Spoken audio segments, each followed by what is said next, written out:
Caríssimos irmãos e irmãs, a primeira leitura é uma leitura que nós estamos já bem habituados, em que o pecador que se arrepende e busca o sacramento, não só Deus perdoa, como Ele dá tudo que tem. Lembra do filho pródigo? Quando voltou, busca o bezerro gordo, mata lá, põe um anel, né? Então Deus só espera que a gente se arrependa. Por outro lado, se nós somos, é por isso que eu sempre estou batendo nessa tecla.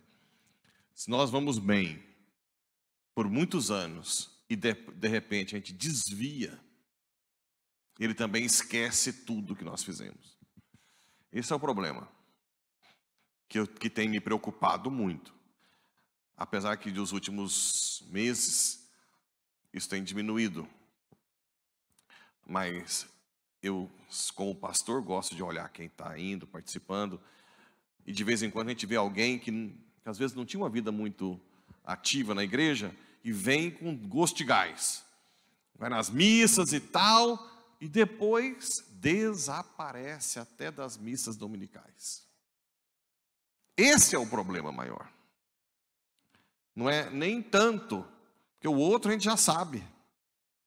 O outro a gente já sabe que se você se arrepender e mudar de vida e perseverar até o final, Ele vai te dar coisas extraordinárias. São Paulo diz que é incontável, imensurável.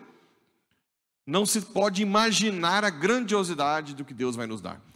Assim como fez com o filho pródigo. Mas também, quem abandona, né?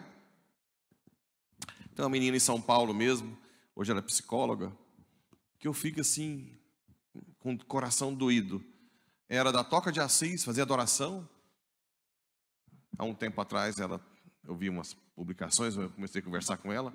Eu não sei se realmente Deus existe. Como assim? Né? É de cortar o coração. Uma coisa tão evidente. Tão evidente. Não é? É evidentíssimo. Para começar, eu não controlo no meu corpo em nada. O que eu estou controlando agora? Para, coração. Adiantou alguma coisa? Para de correr sangue. Eu não tenho controle nenhum sobre o meu corpo. Não vou dizer nem o mundo. Como é que a gente vai ter essa soberba de dizer que seria totalmente irracional, né? Mas eu vou contar que da época que eu me apaixonei por Jesus até hoje, a grande maioria se perdeu.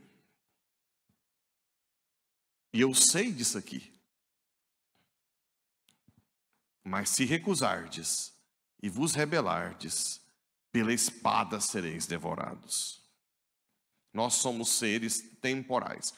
Um santo que se preocupava muito com isso, chama Santo Afonso Maria de Gregório, que é o fundador dos Redentoristas, que ele dizia que nós temos que pedir todos os dias a perseverança final. A igreja não canoniza ninguém em vida, porque pode fazer uma besteira no final da vida, desviar, afastar. Então nós temos que pedir a perseverança final. Às vezes a gente não dá tanta importância, né? Eu vejo que tem gente que ainda não dá. Mas aquelas novenas perpétuas que nós fazemos todos os dias na missa, vocês viram que coisa? Pedir uma boa morte, uma preparação para a morte, para estar com Maria e José, de não se desviar, né? Orações que nós talvez não pediríamos. Todas as segundas-feiras a gente pede por todos os leigos religiosos e padres que passaram por aqui, por força, que está lá. Então, é uma riqueza extraordinária aquelas novenas perpétuas. Essa também, né? Claro. São orações importantes que às vezes o Senhor me prepara para a morte. São José é o santo da boa morte, né? Quem quiser preparar uma boa morte, reza para... Tem até a oração da boa morte de São José. Então, eu falei também da consagração de São José, né? Tem um livro, não sei se não deve ter ali na secretaria, vou pedir para ter alguns exemplares. Você pode consagrar aí a São José, que é uma coisa extraordinária também, além de Nossa Senhora, que muita gente já consagrou. Mas cuidado para não se desviar no último minuto, né? Abandonar o jogo. Seria isso uma final de Copa do Mundo? Quem abandona o jogo nos últimos minutos não recebe o prêmio. Entende? Isso me preocupa muito. Por isso que eu digo, nem sei se é muito saudável, claro que eu não vou falar isso, mas alguém que não tem vida nenhuma espiritual, de repente já vai com gosto de gás. Como é que vocês... Quem é acostumado a ver São Silvestre aí? Alguém já assistiu São Silvestre, a corrida? Os taioba brasileiros já saem, aí tá lá os quenianos. Aí os quenianos vê os brasileiros, né? Lá. O que acontece? Não vai uns 3 quilômetros e já tá lá o brasileirinho com a barriguinha, né? Tomando chopp, e o outro, tuf, tuf, tuf. Mantém um ritmo, tudo bem que as pernas dele também, né? Mas mantém um ritmo, sai de boa, só que nunca para. Chega no final, os outros estão a quilômetros dos quenianos. Então, na vida espiritual, eu não vou falar isso, que não vai parecer que eu não estou querendo que a pessoa cresça. Mas se você vê alguém que não tinha nada de vida espiritual, de repente já tem mais que... Peraí, será que essa pessoa teve uma maturidade? Ou, o que pode ter acontecido? Ela quer algo nesse mundo, né? Não é isso? Ela não quer se converter. Ela está fazendo uma quaresma, jejum, pão e água e sei lá o quê, porque ela quer um trem, uma chácara, sei lá, um SW4. Pode acontecer. Ou uma saúde, o filho no vestibular. Então, geralmente, pode ser pessoas que não querem algo para conversão. E Jesus manda ficar esperto com as pessoas que são farisaicas, que botam peso nos outros. Você tem que fazer isso. Tem que ficar de jejum, de joelho, sei lá o quê. Não fica assim, não. Tem que tal e tal. A pessoa que fica preocupada demais com a sua vida. Você pode saber que tem alguma coisa por trás. Assim como o marido que fica prendendo mulher em casa, certeza que está chifrando. Não escapou um até hoje. Todos que ficam segurando mulher em casa, por que vai segurar? Por quê?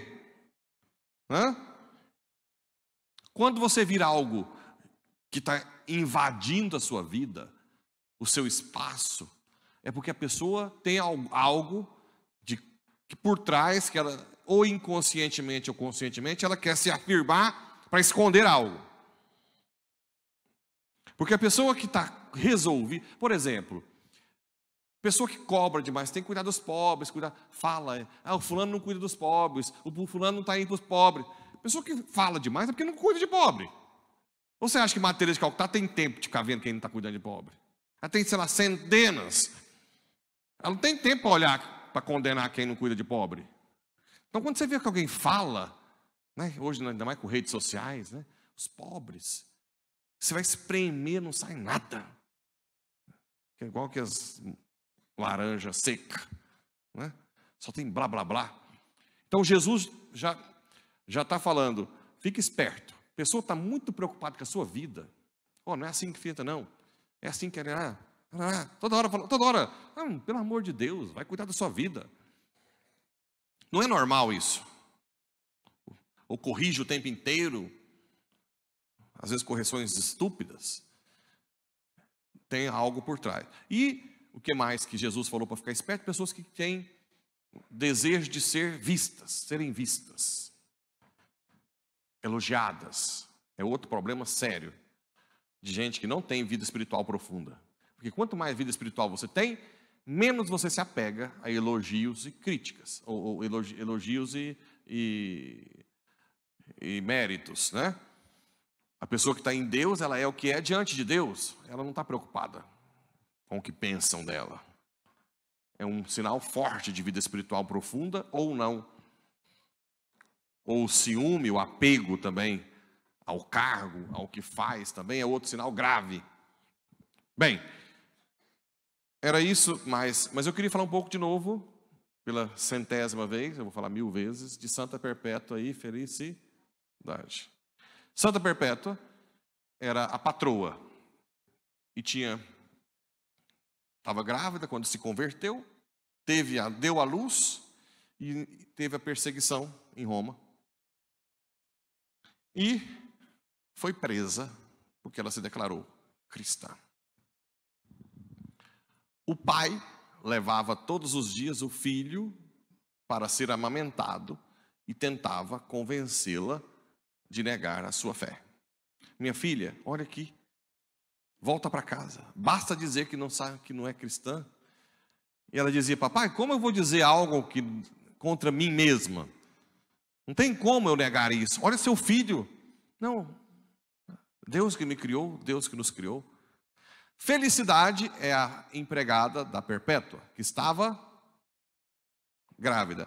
Com quem que Perpétua partilhava, na época da sua conversão, o que estava acontecendo com ela e as maravilhas? Com Felicidade. Felicidade foi presa junto com a patroa. Estava grávida. Então, o pai levava a criança para Perpétua amamentar. E a Santa Felicidade deu à luz na prisão. Enquanto ela dava à luz, ela gritava ardentemente. E o que os soldados faziam? Riam. Como assim? Você, para dar à luz, grita. Imagina quando for jogada às feras. E o que Santa Felicidade respondeu? É muito importante para nós hoje, né? Aqui sou eu, lá será o Espírito em mim. Essa é uma coisa forte de Santa. O pai implorou para tentar convencer Perpétua. Ela deu à luz na prisão, a Felicidade. Depois teve que tirar a criança dela também. Mas nenhuma das duas foram convencidas. Bem, foram colocados primeiro com os touros, não deu certo. Depois parece que com os leões não deu certo, não conseguiu matá-las. Detalhe, não deram um pio. Nada. Até que depois tiveram que ser decapitadas, porque não deu certo as feras, né? Elas ficaram simplesmente imóveis, sem abrir a boca. Bem o contrário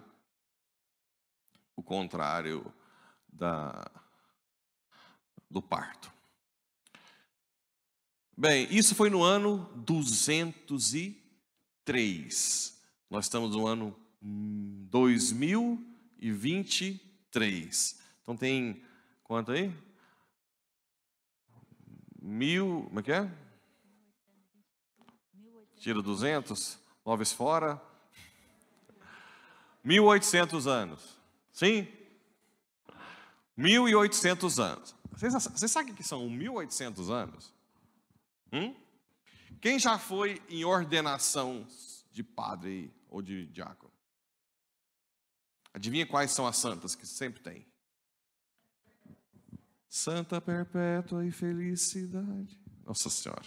Rogai por nós. Desde a primeira vez que eu fui numa ordenação, essas santas ficavam na minha cabeça. O que essa santa está fazendo aqui? Ninguém fala dessa santa. O que essa santa está fazendo? Quando eu fui ler a história. Agora, o que eu estou querendo dizer? Vocês viram o que uma renúncia... Porque olha o que uma mãe amamentar e falar: não, papai, cuida, eu vou morrer por Deus. Vocês têm noção do que é isso para Deus? E vocês têm noção porque que até hoje, no mundo inteiro, em todas as línguas, por que elas foram colocadas não só na memória, mas na letania, na ladainha dos santos, de todas as ordenações do mundo? 1800, olha o tanto que Deus honra quem faz grandes renúncias, né? Olha que coisa extraordinária. Eu sempre achei estranho, falei: o que essas Santa Perpétua, o que essas mulheres estão fazendo aqui? Toda ordenação, né? Você vai olhar a história, aí você fala: claro que Deus ia honrar. Uma já foi com o filho, a outra deu a luz lá dentro e não mudou. Elas fizeram a maior renúncia que pode existir no ser humano, quase, além de dar a própria vida. E 1.800 anos depois, 1.820 anos, né? 1.820 anos depois, estamos aqui, celebrando Santa Perpétua Felicidade. E o dia que vocês forem na ordenação, vocês vão ouvir lá, a ladainha, né? Santa Perpétua Felicidade. Roga, está lá como fixa. Essas não vão mudar, né? Então, que elas intercedam por nós. Uma coisa, um tamanho renúncia, não é para qualquer um. Mas que no dia a dia, nós saibamos dizer sim para Deus, morrer para nós mesmos. É inimaginável uma mãe entregar para o pai todo dia o filho na prisão, sabendo que vai ser morta, né? Uma coisa semelhante aconteceu com Santa Gianna Beretta Morla. Alguém já ouviu falar? Uma médica italiana que jogava tênis e teve 3 ou 4 filhos, e no último filho, se ela continuasse com a gravidez, ia morrer. E ela, para não abortar, decidiu. Aí ela conta no quarto que os filhos gritavam, choravam: papai, convence a mamãe, papai. E ela lá dentro do quarto dizia: pai, eu sou tua, papai, me dá força. Imagina se a mãe ouviu os filhos gritando para o pai, para convencê-la a deixar tirar a criança antes. Com risco de, ela não quis, médica. Acabou morrendo e se tornou santa. E eu já contei como é que foi o milagre de canonização dela, né? Eu já contei, mas vocês não lembram, tá vendo? O bispo fala assim: padre com 6 anos tem que ser tirado, porque as histórias são as mesmas. Eu vou falar para eles assim, mas eles esquecem, né? Então, o milagre da canonização de Santa Gianna Beretta Molla foi no Brasil, com uma que era das responsáveis do Halel em Franca. Uma das responsáveis pelo Halel. Tem uma veinha famosa, não tem? Ela era assim que essa veinha, esqueci o nome dela. Tem um nome lá, era bem conhecida na Renovação. Não lembro o nome dela. E ela era uma dos braços direitos. E teve ruptura de bolsa com 12 semanas. 12. 3 meses. Ou seja, aborto, praticamente. Juntou a comissão médica, porque você sabe que depois da ruptura de bolsa pode ter infecção pós-parto. E juntou todo mundo nela, e dizendo que ela tinha que fazer um procedimento para aborto. Ela disse: meu Deus, como assim? Eu preguei em todos os raléus da minha vida contra o aborto, como é que eu vou agora abortar? Não, mas tem 12 semanas só. E o marido, os filhos pressionando, que ela vai morrer de infecção, E adivinha quem vai visitar o hospital? O bispo de Franca. E ele conhecia a história da Beata Gianna Beretta Molla, na Itália. O que ele fez? Aí ela conhecia o bispo, porque esse pessoal do Halel, né? O bispo está aí, chama. O bispo pediu para sair, assim, e ele entrou, e ela partilhou, chorando, disse: como assim? Não lembro o nome dele, tem o nome dele na história lá. Como que eu vou fazer isso? Mesmo que seja com 12 semanas, mas eu não posso. Eu prefiro morrer. Aí ele disse: espera aí. Ele voltou na casa dele e pegou um santinho com a oração a Santa Gianna. Voltou e disse: minha filha, não faça. Reze para essa beata. Aí o bispo conta que chegou em casa e falou para Gianna: Gianna, não perca a oportunidade de ser santa. Resolve isso aí. Adivinha o que aconteceu? A gravidez foi a termo. Não é que a criança nasceu com 12, 13, 14. Ela nasceu com 37 semanas sem líquido.